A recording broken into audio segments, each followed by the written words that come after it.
Hello everyone, how are you today?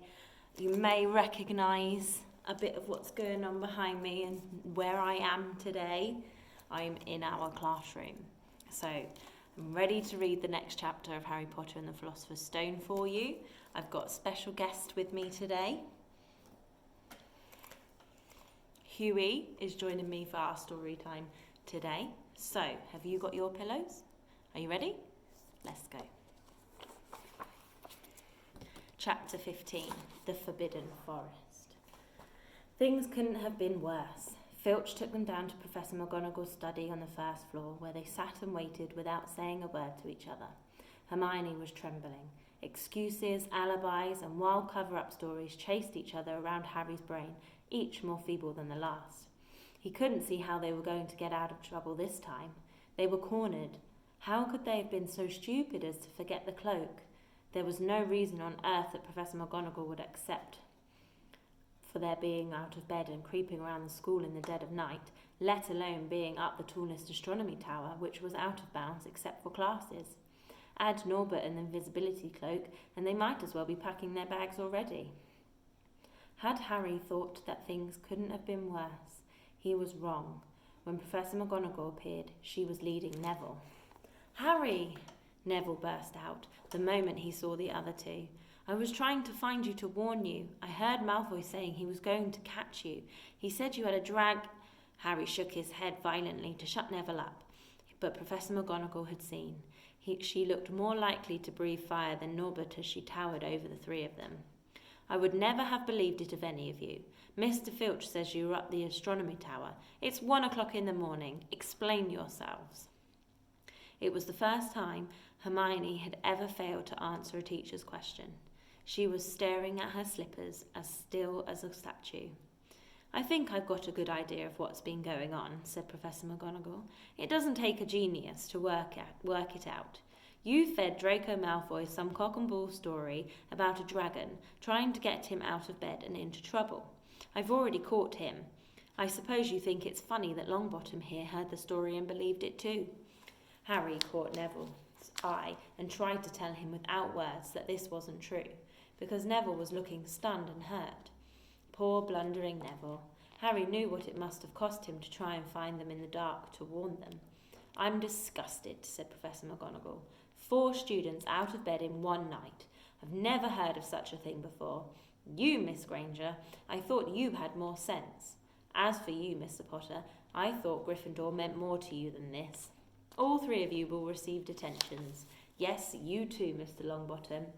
Nothing gives you the right to walk around school at night, especially these days. It's very dangerous.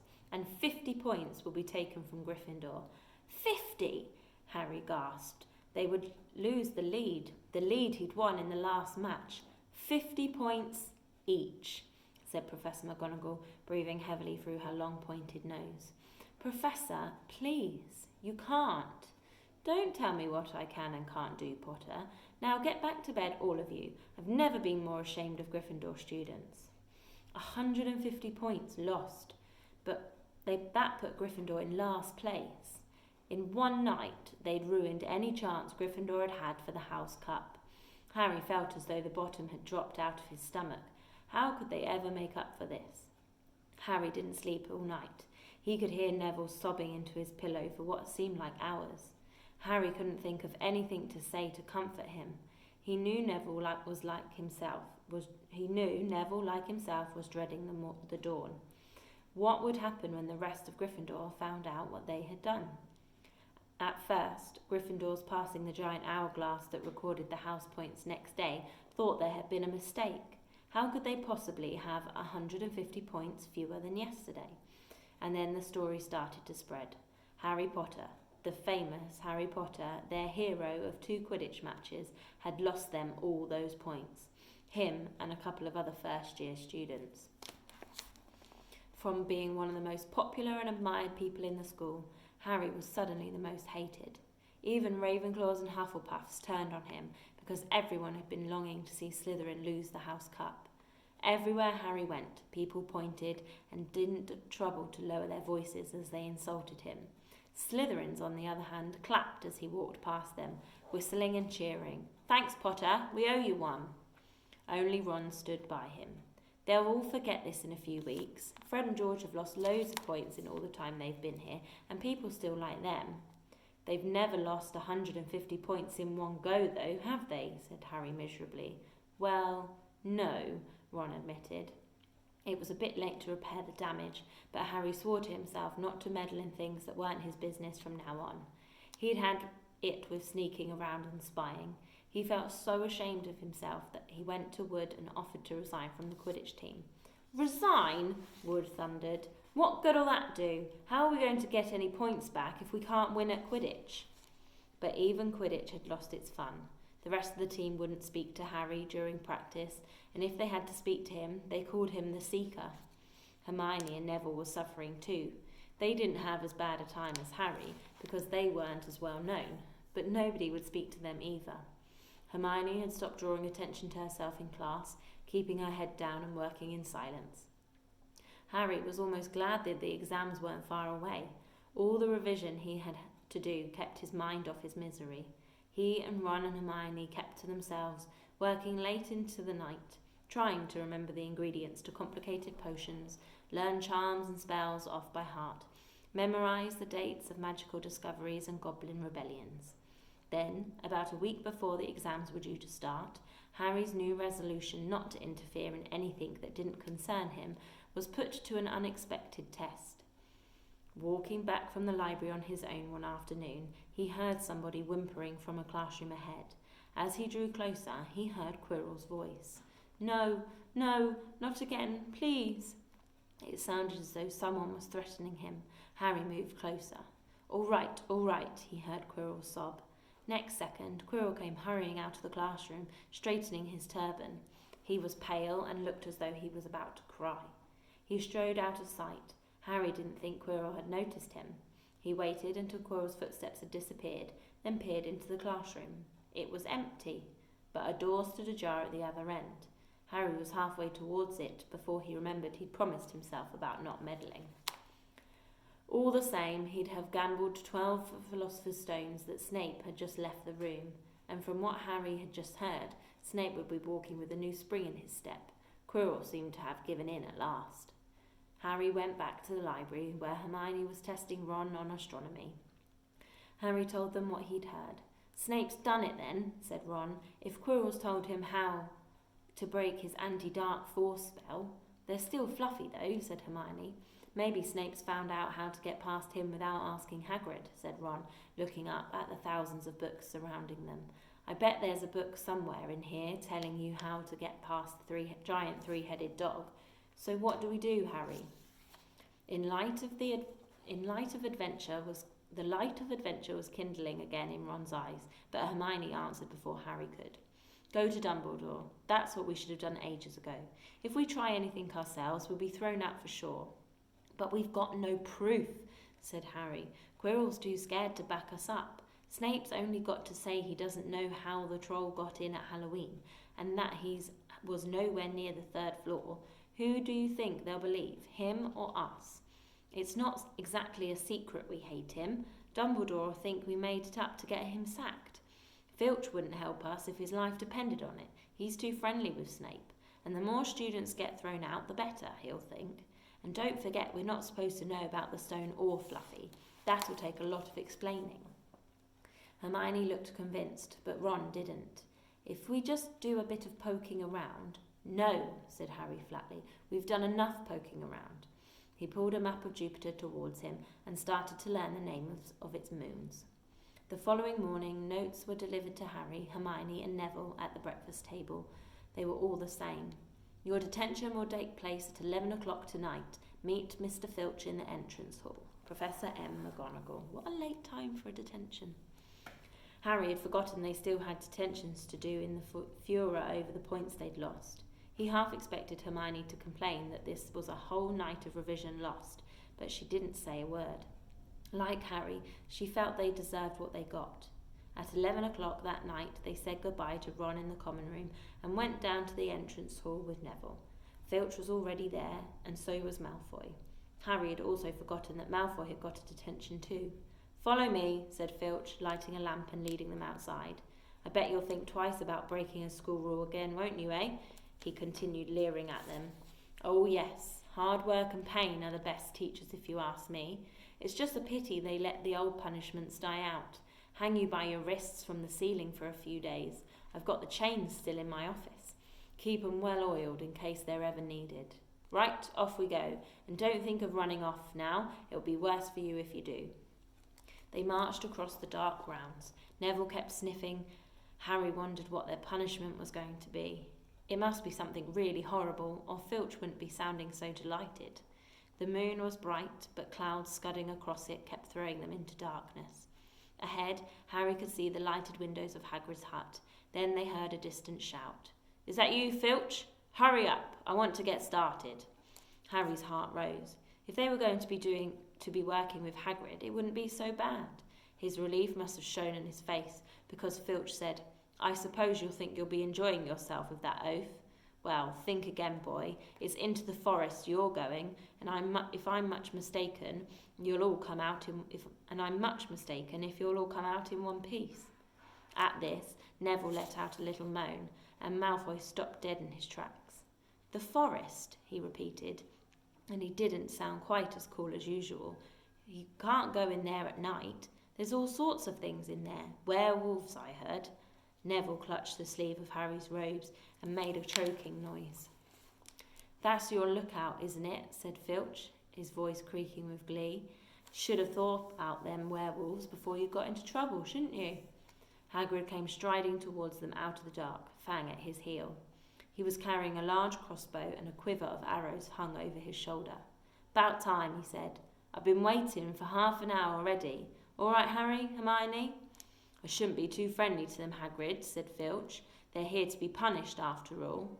That's why you're late, is it? Said Hagrid, frowning at Filch. Been lecturing them, eh? It's not your place to do that. You've done your bit. I'll take over from here. I'll be back at dawn, said Filch, for what's left of them, he added nastily, and he turned and started back towards the castle, his lamp bobbing away in the darkness. Malfoy turned to Hagrid.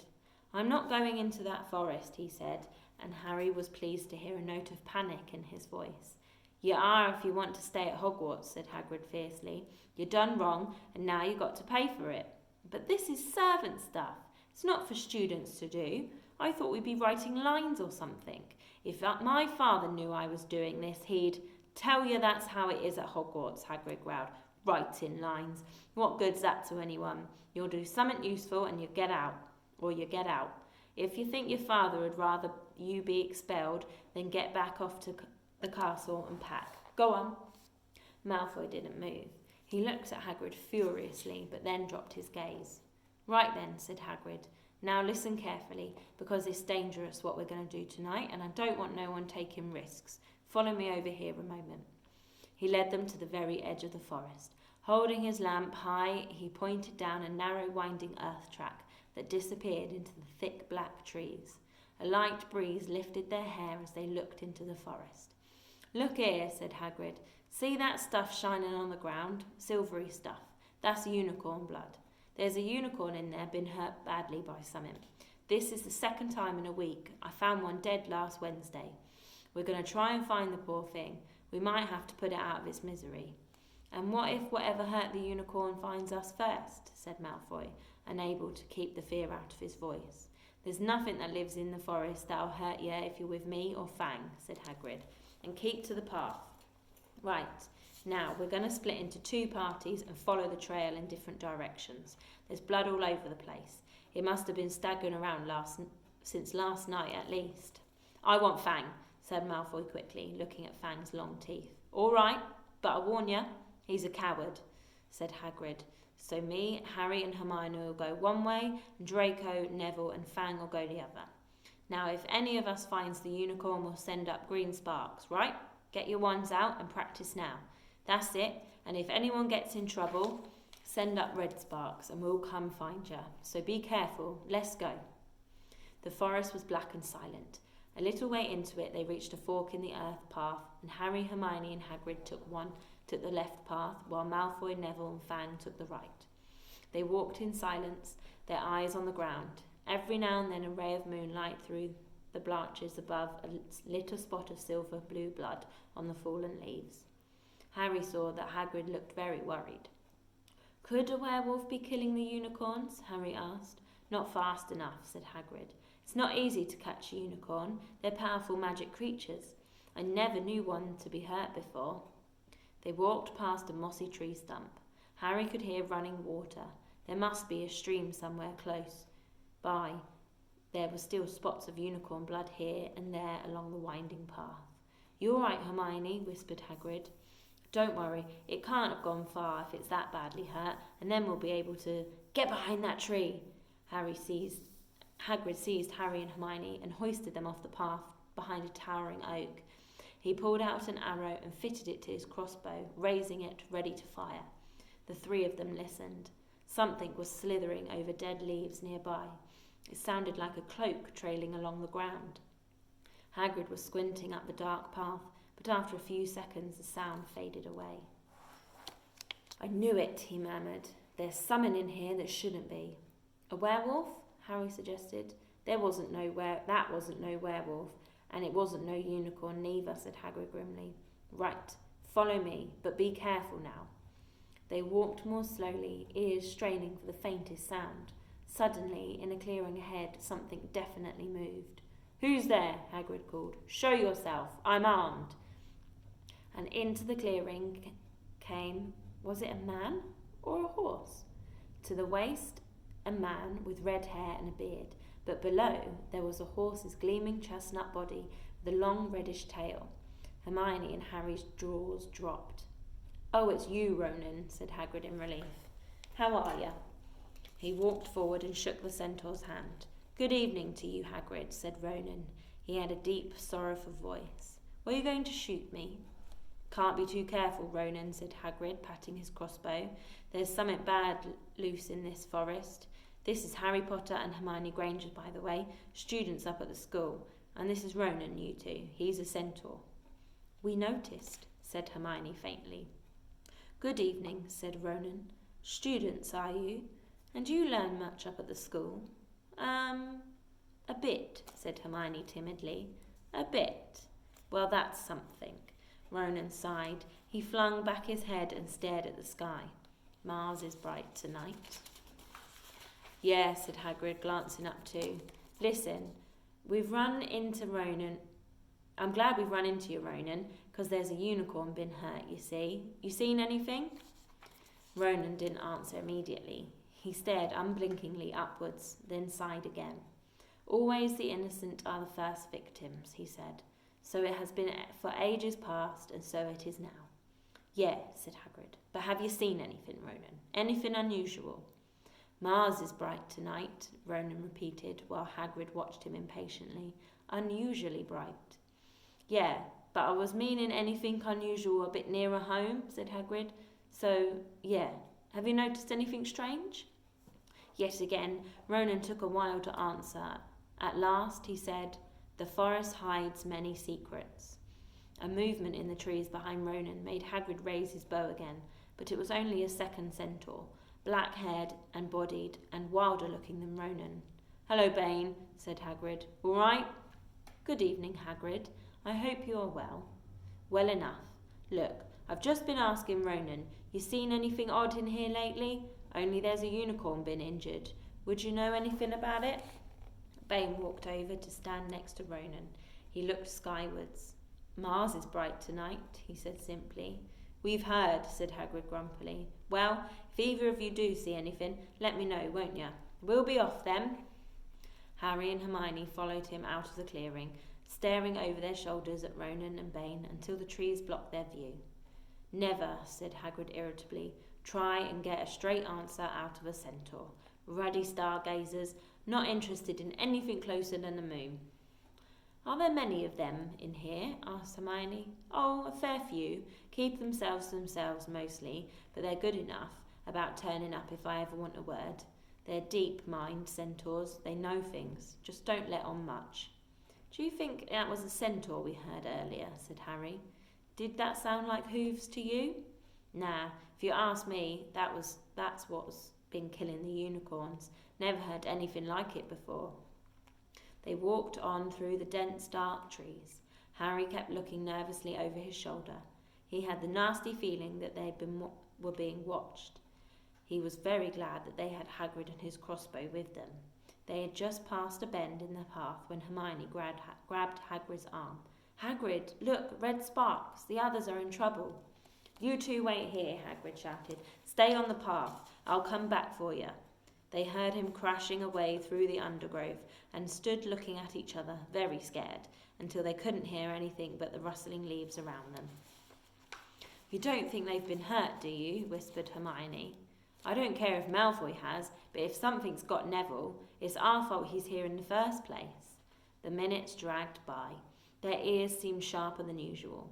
Harry's seemed to be picking up every sigh of the wind, every cracking twig. What was going on? Where were the others? At last, a great crunching noise announced Hagrid's return. Malfoy, Neville and Fang were with him. Hagrid was fuming. Malfoy, it seemed, had sneaked up behind Neville and grabbed him for a joke, but Neville had panicked and sent up the sparks. "We'll be lucky to catch anything now with the racket you two were making. Right, we're changing groups. Neville, you stay with me and Hermione. Harry, you go with Fang and this idiot. I'm sorry," Hagrid added in a whisper to Harry, "but he'll have a harder time frightening you, and we've got to get this done." So Harry set off into the heart of the forest with Malfoy and Fang. They walked for nearly half an hour, deeper and deeper into the forest, until the path came almost impossible to follow because the trees were so thick. Harry thought the blood seemed to be getting thicker.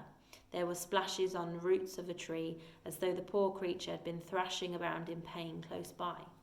Harry could see a clearing ahead, through the tangled branches of an ancient oak. "Look," he murmured, holding out his arm to stop Malfoy. Something bright white was gleaming on the ground. They inched closer. It was the unicorn, all right, and it was dead. Harry had never seen anything so beautiful and sad. Its long, slender legs were stuck out at odd angles where it had fallen, and its mane was spread pearly white on the dark leaves. Harry had taken one step towards it when a slithering sound made him freeze where he stood. A bush on the edge of the clearing quivered.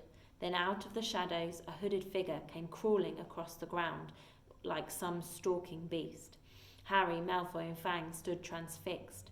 The cloaked figure reached the unicorn. It lowered its head over the wound at the animal's side and began to drink its blood. "Ah!"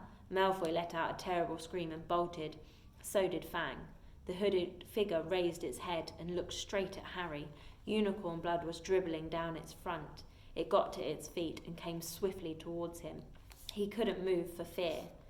Then a pain pierced his head like he'd never felt before. It was as though his skull was on fire. Half blinded, he staggered backwards. He heard hooves around him, galloping, and something jumped clean over him, charging at the figure. The pain in Harry's head was so bad he fell to his knees. It took a minute or two to pass. When he looked up, the figure had gone. A centaur was standing over him, not Ronan or Bane. This one looked younger. He had white blonde hair and a palomino body. "Are you all right?" said the centaur, pulling Harry to his feet. "Yes, thank you. What was that?" The centaur didn't answer. He had astonishingly blue eyes, like pale sapphires. He looked carefully at Harry, his eyes lingering on the scar which stood out, livid, on Harry's forehead. "Are you the Potter boy?"